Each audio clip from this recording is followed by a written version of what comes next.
welcome back to another video, and this is a cooking video. We're going to make potato croquettes. I don't know if you've heard of them, but I'm going to take you through the process.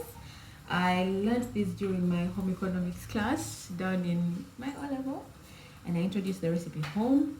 My mom loved it, everybody loved it, so from that time we'll keep making potato croquettes.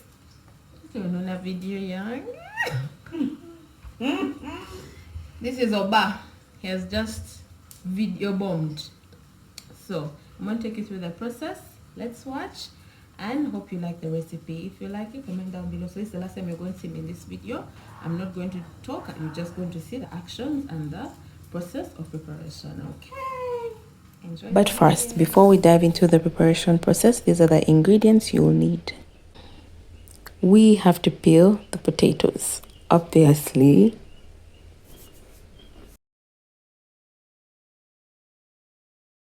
So boil till they're soft enough. Okay, that will take you about 20 minutes. Yep. As the potatoes are boiling, we'll go ahead and chop our ingredients. We'll go ahead and cut up our onions, dice them, cut them into little dices, like I'm doing here, so that they're not overwhelming in our potato croquettes. Irish potatoes have boiled, drain the water, then go ahead and start mashing them up like I'm doing right now.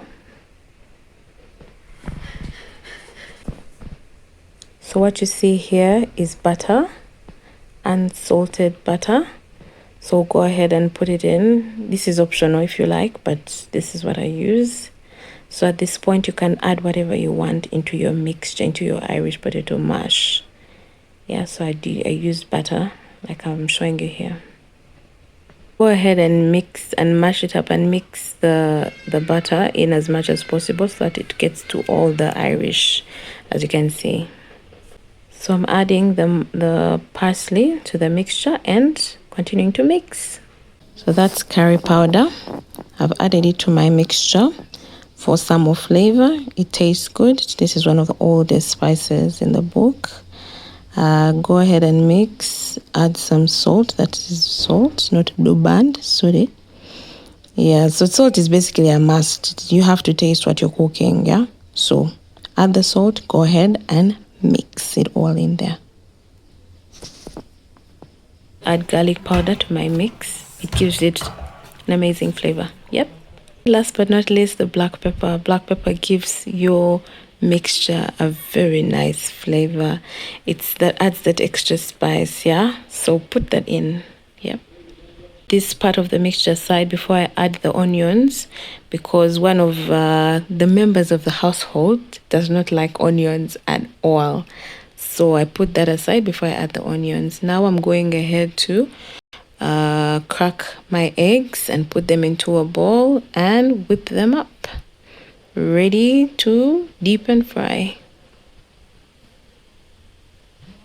So at this point I add the onions. Finally, this is the last thing we're adding into our mixture. Then definitely we'll have to mix the onions all up in there because we want every croquette to have some onion in it. That's it. Mix. So we begin to roll. Just grab up small portions of your mixture and just make small balls. Make them as small as possible, whatever size you want anyway, it doesn't matter. There's no rule to that. So make the small balls, and here we've started our process of the end. So this is how our balls look like, and this is how yours should look. They should be tight and looking lovely. So this is our process. We are going to move from here to the flour, to the eggs, to the breadcrumbs. Yeah.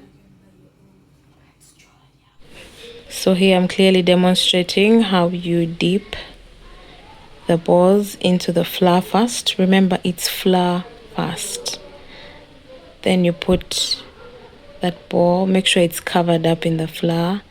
Then you put that ball in your egg mixture and make sure it's covered up. And I would suggest that you use different hands for different dipping so that you don't all sticky. So after dipping there, we'll put into our breadcrumbs. Yeah, and maybe a tip that we can use in case you don't have breadcrumbs that you've not purchased from the supermarket, they're those that are sold.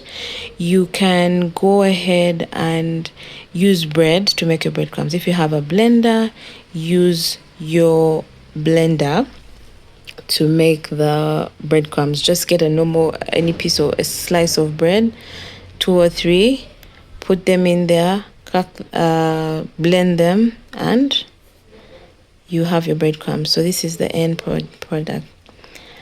Now here I'm cutting up my cheese. Like I said earlier, or in my title, I'm also making cheese balls. Yeah. So we dice up our cheese into very small pieces. So we grab the balls that have already been made, make a small hole in the middle, like I'm demonstrating there.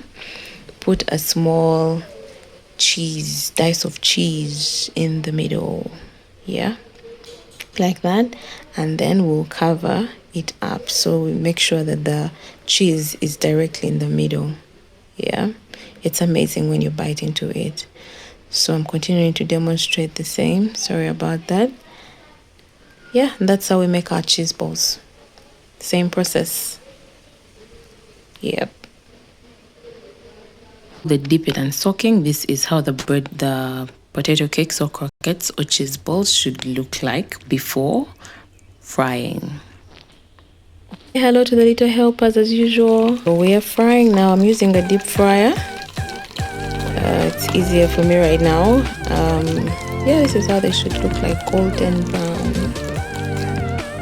And then our potato croquettes and cheese balls are ready. As you can see, that's a cheese ball. We have the cheese in the middle. It's all melted and yummy. You can go ahead and have these with sauce, salads, whatever. They're yummy.